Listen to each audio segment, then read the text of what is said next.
Elon மஸ்கோட future எப்படி இருக்கும்? Elon Musk வந்து டெஸ்லா வந்து கம்பெனியை கண்டுபிடித்தவர். அவருடைய கேரியர் வந்து எப்படி இருக்கும்?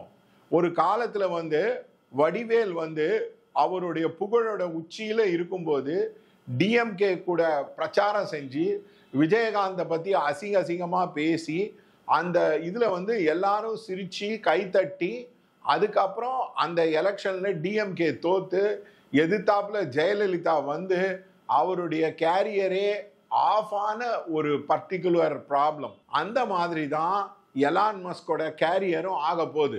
எலான் மஸ்கோட கேரியர் வந்து அவர் டொனால்ட் ட்ரம்ப் கூட சேர்ந்து அவங்க ரெண்டு பேரும் வந்து தோஜே அப்படின்னு ஆரம்பிச்சு அதில் எல்லா கவர்மெண்ட் எம்ப்ளாயி எல்லாம் துரத்தணும் அப்படின்றத வந்து பண்ணிட்டு இருக்கார்.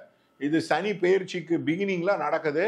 ஸோ டெஸ்லாவோட கார் விற்பனை வந்து கம்மியாகும். பல நாட்டில் டெஸ்லாவோட கார் வந்து விற்பனை கம்மி ஆகிடும்.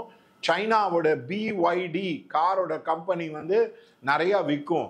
ஸோ டெஸ்லாவில் வந்து லாசஸ் வந்து வரும், ப்ராப்ளம்ஸ் வந்து வரும், டிஃபிகல்டிஸ் வந்து வரும். இவருடைய நெட்வொர்த் வந்து இவருக்கு வந்து கம்மி ஆகும். இவருடைய பீக் நெட்வொர்த் வந்து இவருக்கு வந்து இருக்காது. இவர் உலக பணக்காரன்லேருந்து இறங்கிறதுக்கு ஆகும். வர 2.5 வருஷம் ஒரே பிரச்சனையா இருக்கும் எலான் மஸ்க்கு.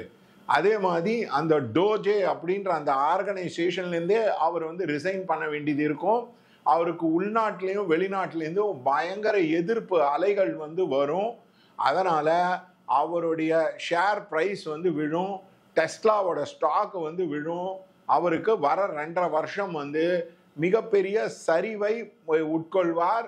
அந்த எலான் மஸ்க் உடைய ஜாதகத்துல கரெக்டா சனி வந்து ஒரு தப்பான இடத்துல உள்ள போகுது. அதனால அவருக்கு வந்து ஒரு 2.5 வருஷம் படாத பாடு படுத்தும், மேல கீழே தூக்கி போடும். எலான் மஸ்குக்கும் டொனால்ட் ட்ரம்ப்புக்குமே ஓரளவு சண்டை வர அளவுக்கு வந்து அந்த விஷயங்கள் வந்து நடக்கும். அவருடைய ஃபேக்டரியில வந்து அவருக்கு கண்டிப்பா ஸ்ட்ரைக்கு அந்த சம்மந்தப்பட்டது வரும்.